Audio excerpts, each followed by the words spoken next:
Hi, thank you so much for your patience. I'm Monisha Polamerasetti, and I'm very happy to be given this opportunity to share with you my experience of applying for master's program.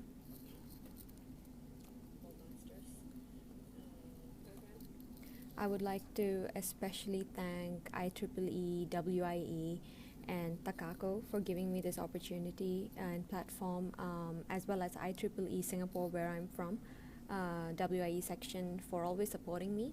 And I would also specifically like to thank you guys for waiting while we fix our technical issues. Thank you so much. I do understand that we have viewers from various parts of the world, and I really appreciate your time. So before going to the presentation, I want to show you the dialogue that I'll be sharing this with. So when it was decided I was going to be giving this talk, I wrote down the steps and thought processes that I had undergone, and this is exactly how I would like to share with you my experience. So it would be in a way a chronological order. So I would like to first tell you how I determined I was ready for further studies. How did I select my universities and the programs to apply for? What is required to apply, how I researched the application procedures, who all I spoke to, the strategy I used for gathering the required material, when to take examinations, and putting together the application. And lastly, we do have a Q&A session, so please do ask any doubts or questions that you may have. So a little about myself. My name is Monisha Polamerasetti, and if you say my name fast enough, it could actually be a tongue twister. Monisha Polamerasetti. So I come from an engineering background, hence my strong affiliation with IEEE. I pursued electrical and electronic engineering from NTU, which is Nanyang Technological University in Singapore, after my A-levels in St. Andrews. It's a junior college, or for better understanding, high school of 11th or 12th grade. With an engineering degree under my belt, I felt confident and ready to face the world. I honestly felt and feel that the pedagogy I had received will help me keep my balance in the working world, or as often referred to by many as the real world. Having been with ABB, it's a Fortune 500 company. I count myself as fortunate because I was blessed with varied experience I gained as a project engineer, project manager, and lastly as a business development specialist. So while at ABB, I was working with different industries such as pulp and paper, oil and gas, food and beverage, pharmaceuticals, and data centers. I gained deep insight into fundamentals of these industries while working on their million-dollar projects. I was able to appreciate the differences and at the same time their similarities. I also constantly believe in giving back to the community, so I volunteer a lot. Like this is also a volunteering session. I volunteer with World Vision, Habitat for Humanity, Art of Living, WIE Singapore. I feel it just keeps me a little more grounded. So after 3 years of technical experience at ABB, I moved to Chicago with my husband. And here in Chicago, I'm working as a senior implementation lead in a fast-growing health industry at Accrediv. I currently aid hospitals in maximizing their revenue cycle. Sometime in the middle of moving from one continent to another, it occurred to me that I had to pick up further education, and I decided to pursue my master's degree. Most recently, I have applied to Harvard University to pursue further education, and it is about this application adventure that I will be sharing with you, and I will be telling you now about how I did it. Okay, so the first thing that I would like to advise you on this is how did I go about deciding that I was ready for a master's program. The first thing is I would like to advise on this topic is don't go into it because all your friends are or your parents expect of you that you finish your undergraduation, you should do your masters, because those, don't get me wrong, those are brilliant reasons, those are actually really really good reasons, but it's just that in my opinion they're not the factors that would make you the most prepared to face a master's degree and get the most of it. So how did I decide? So while I was at ABB, I actively sought roles. They weren't given to me. I sought them. I put myself in positions where I would ask my boss, like, could I do this? Could I do that? And because of that, I was able to gain a deep insight into the business. But at one point, I just did not understand what was going on. I told this to my boss and I said, I completely don't understand how this is going on. And then they enrolled me in some in-house management courses. This greatly helped because I was able to understand a little more about business development. And after moving to Chicago and after getting 3 years of business development, I truly felt that I needed further education and that no interim course was going to help me. This was when I decided that, yes, now is the time. I need to learn. I need to have sufficient and significant growth in my career. And this is what actually made me feel that I was ready, because I was interested to learn and not just because people around me were learning. I was personally interested to learn. The next thing was, so how did I select which university to apply for and what programs to go for? Coming from a technical background, it was very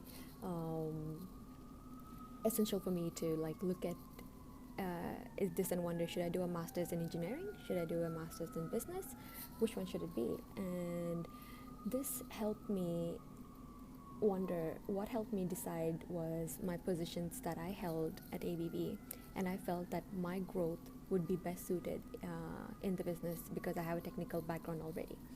So the universities that I've selected was Harvard, Wichita State University, and Rice University. Now, I chose these based on their mission statements and what their programs seem to offer.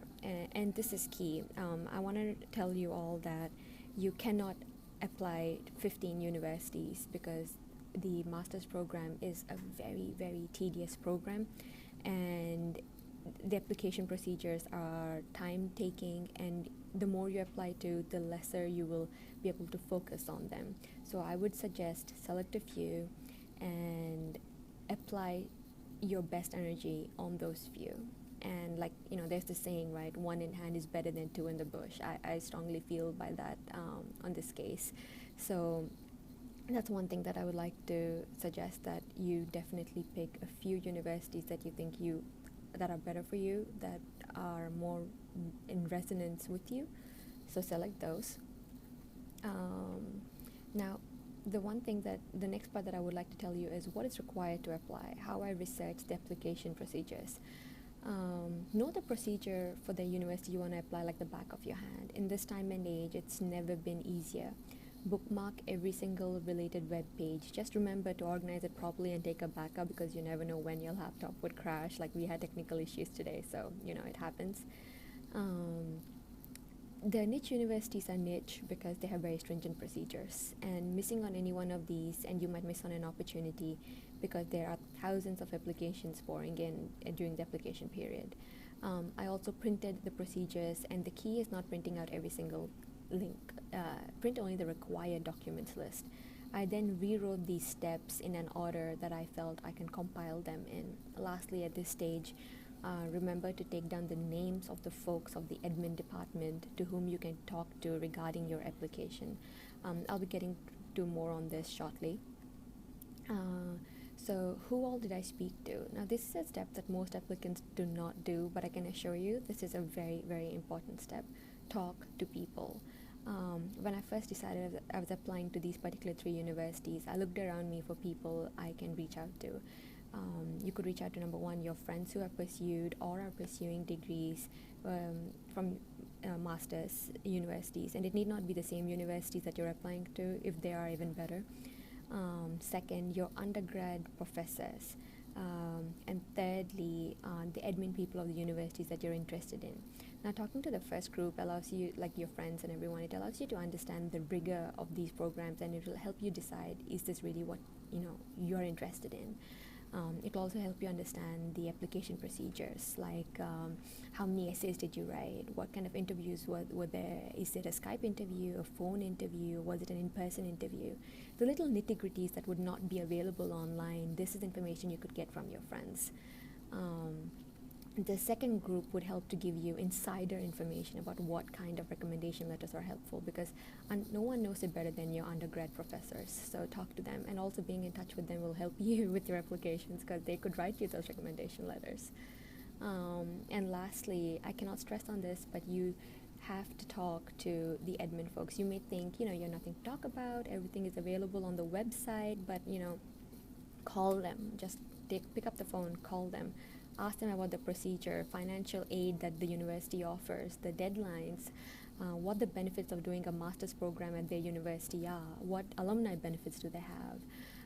One thing that I also did was I gave them my contact information and asked them to give to mentors so that they could contact me and I could ask them about that particular university. And this is a key step, because you can't tell them to give you a mentor's information because you're not yet a student, so they cannot give you. But if you give them your information, they could most certainly pass it to a mentor who could reach out to you and help you. The next thing that I did, and this is an important part, was the strategy I used for gathering the required materials. You would require a lot of things that take time to gather in a typical master's application. Now, earlier I mentioned to you that I wrote down in a chronological order of what is required of me. Here's an example of my chronological order, right? The recommendation letters. Request for undergrad unis for a sealed transcript, exam scheduling, undergrad degree validation, exam preparations, essays, certificate compilation, online application, and even bank statements. This order worked for me because recommendation letters take time to come, because they are written by folks who are busy. Your professors, your undergrad professors are busy and they need time to write you letters. So make sure you give them that time. Don't give them like today and tell them, hey, I need it in 2 days, because they will not be able to do it unless you have a fantastic relationship with them. Then congratulations. But also requesting of transcripts in a sealed envelope. It's very easy, because your university would have them, but for them to send it, they may take time to send it to you. So get this out of the way. Just request for a transcript as soon as possible. And if you have not studied in USA, UK, or Australia, and you want to apply for a master's program in USA, chances are you will have to get your undergrad degree certified, and this takes time. There are some websites that certify your undergrad degrees, and these websites are provided by the university you're applying to. So you could check with them directly, and they usually take 2 months. So it's no joke. You should have that out of your way as soon as possible. And then put in the application for this, and it just gets done on its own. They'll send it to you in 2 months, and you're all good to go. Have a look at the online. Next step is have a look at the online application and do it a little by little. Take your time. Paraphrase your statements so that they reflect you in the best possible way. Take your time explaining the kind of things that you did, the kind of explain why you should be part of this university or that program. And towards the ending, I also included bank statements, because some universities want to make sure that you can afford the course. You can also, of course, take loans or apply for scholarships. But it's just one step that you should include. Now, I have exam preps and essays also, which I will be speaking to you next. So the typical exams that you're required to take in a master's program are your GMAT for an MBA and a GRE for engineering, which is, of course, you study for it, you prepare for it, and you take it. But then you also sometimes have to prove your English proficiency, and that is done via TOEFL or the IELTS, which is IELTS. Universities are pretty strict about these exams, English proficiency, and sometimes it doesn't make sense, because you're like, hey, I studied in an all-English medium school, or my first language is English. But what matters is the country you are from. And like I said, if you're applying for a degree in USA and you didn't study in USA, UK, or Australia, or one of these typical countries, you would be required to take those exams. So make sure that you take those exams in advance. And scheduling exams in advance allow you 2 things to do properly. 1, it gives you enough time to prepare for the exam, and 2, if your score is not sufficiently high, you would still have time to take the exam again. universities tend to take the highest score that was sent to them. So do not worry that they're getting repeat scores from you. This you may wish to validate that maybe some universities take the latest only. The good thing about these exams, however, is that they are valid for 2 whole years. So you could take them in advance and it would still be valid for you. Then putting together the application. Like, don't even think about doing this without a checklist. I cannot emphasize on having a checklist. You need to have a checklist. I'm telling you. Whether it is stated regardless of whether it is stated in the procedure or not, write down your name, number the pages, and write down your application number on every single page. Include what is present in the cover page. Have a cover page, make sure you write every single list of all the documents you are including. Have the address to and address from checked and printed for pasting on the A4 envelopes. Post your application in advance. Check the tracking to ensure that it has been delivered. Most universities also have an online portal where you can track your application from when they have received it. Take a deep breath and know that you did your best. I hope that my application journey will help you in yours, and I honestly wish you all the best in your endeavors of applying for your master's programs, and I hope that you will find it in you to apply for it when you are actually ready for it. And thank you so much for attending this presentation. I know we had some technical issues in the beginning, but thank you so much for being patient. I'm glad we got this worked out. And I wanted to check if you guys have any Q&A. So while Jaredna sends me the questions, I thought I could let you have a look from my office behind. That is Chicago downtown. Isn't that cool? Yeah, it's very, very beautiful. So let me just check and see.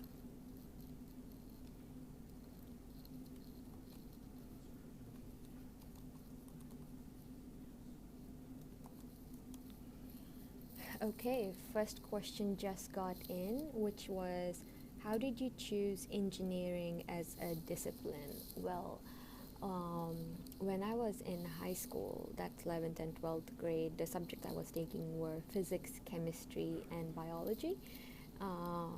My highest scoring subjects were physics and chem, and I absolutely enjoy doing chemistry, and it felt to me that engineering would be the best for me because it's very technical and I'm a very detailed, organized person. And yeah, it seemed like a natural choice for me. I could not have done anything else. That's the reason why I chose engineering, and I specifically chose electrical and electronic engineering because after year 1 of common subject in engineering, I felt that I was more comfortable doing control designs and control systems, and that eventually became my major. That's my reason for picking up engineering. And so I'm receiving a couple more questions. Okay, this is an interesting one. As a young woman, why do you feel it is important that women enter this field? Well, the thing is, it's not a man-dominated field at all. Engineering is a very, very good industry for everyone. And considering it's $1 billion industry, you need more than one gender in it for an economy to sustain itself, and women are more than capable to be in it. You have fields like chemical engineering, you have fields like, for the one I'm in, electrical engineering. It is very useful and essential, not just for working or anything, but also because it is a field that we are very successful at. And I feel that I have grown more as a person in an engineering field than otherwise, so I would definitely recommend women to take up engineering. Let's see, what else? And I don't know, there's so many wonderful women engineers out there, and I've had such good professors who all been engineers, women engineers, and I can't imagine why not. Um, so there was one other question I received just now. How can we encourage young girls or expose them to this field? I guess webinars like these. Through webinars, you could encourage other women to take up engineering, because one way of learning is through inspiration. I was inspired to take up this field because both my parents are in engineering, and it just also felt like the right thing to do. So yeah, definitely, you could encourage other young girls and everything by example, I would say. So lead by example, right? Yeah. Okay, so I received one more thing, that could you tell us what the buildings are behind you? So this building here, I don't know if yeah, this one, it's the John Hancock Towers. It's one of the tallest towers in Chicago, and it is quite a view from there. As you can see, it's also quite a view from here. Yeah. All right, one more question. Are you a WIE member, and are you involved in any WIE activities? Yes, I am a WIE member. I was the executive committee in WIE Singapore. I am now in Chicago, and I recently moved here, so I will be again trying to join the WIE in Chicago, and I'm excited about it because I've actually found out where they are. They're quite close to where I am, and like I said earlier, being part of an organization, volunteering and everything, it helps a person grow more. So yes, I am definitely going to continue being with IEEE WIE. Let's see if we have any more questions here. So then I was asked, one other question is, why did you choose those three universities? Like I was advising earlier, you choose your universities based on their mission statements, their programs offered, and their curriculum, and see if that is something that you would like to do, and see yourself, whether you find yourself doing those. And I actually felt that the universities that I chose, Wichita State University, Rice University, and Harvard, were resonated and with me, and I felt that, yes, I could definitely see myself studying here and working at these programs. That's the reason why I chose those three universities. When do you begin your studies is the next question. Well, I've actually sort of started a couple of my classes already, and I'll be starting in full swing this coming September. I'm very excited about it because I have not been to this campus yet, and yeah, I am very, very excited about it. When did you apply for your master's after having done your undergrad? It's been 4 years now. I'm sorry, let me repeat my question. I just read it to myself. The question was, when did you apply for your master's after having done your undergrad? So I finished my undergrad in 2011. So yeah, it's about 4 years, 4.5 years now. And the reason why I waited, like I mentioned earlier, was because I was very keen in understanding what was required of me, and for me to help me decide whether I wanted to do a master's in engineering, master's in science, master's in business. There's so many fields out there that you could actually take up a master's in, which would be very viable for you. And so it took me about 4.5 years to decide that I was ready and to take up a course. So yeah, I've applied for my master's roughly about 4 odd years later. Let's see if we have any more questions then, shall we?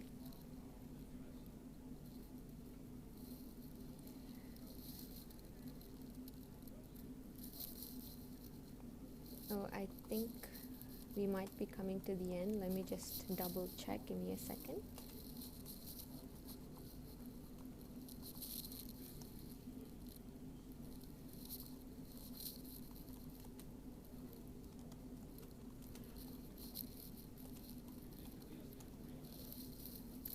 Yeah.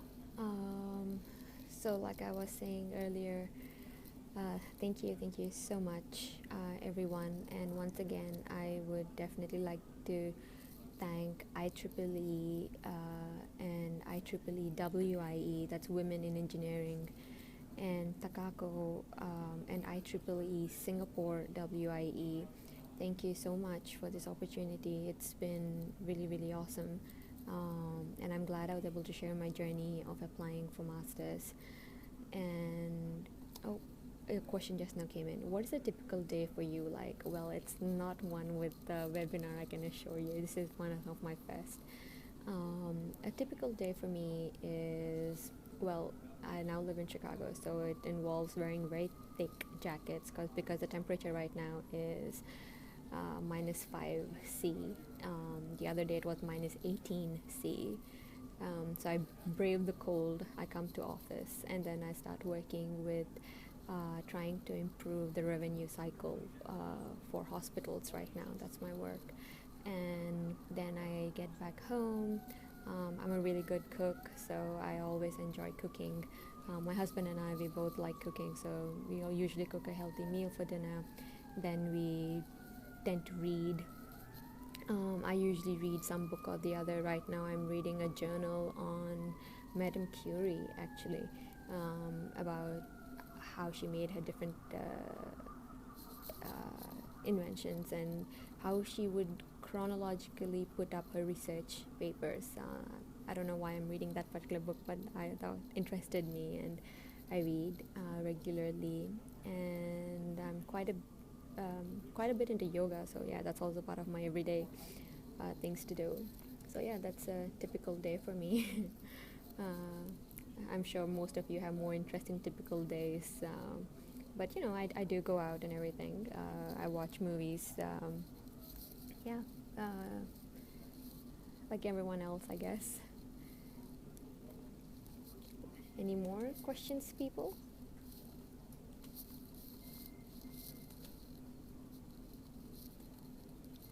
Yeah, okay. I received a green light that we covered all the questions.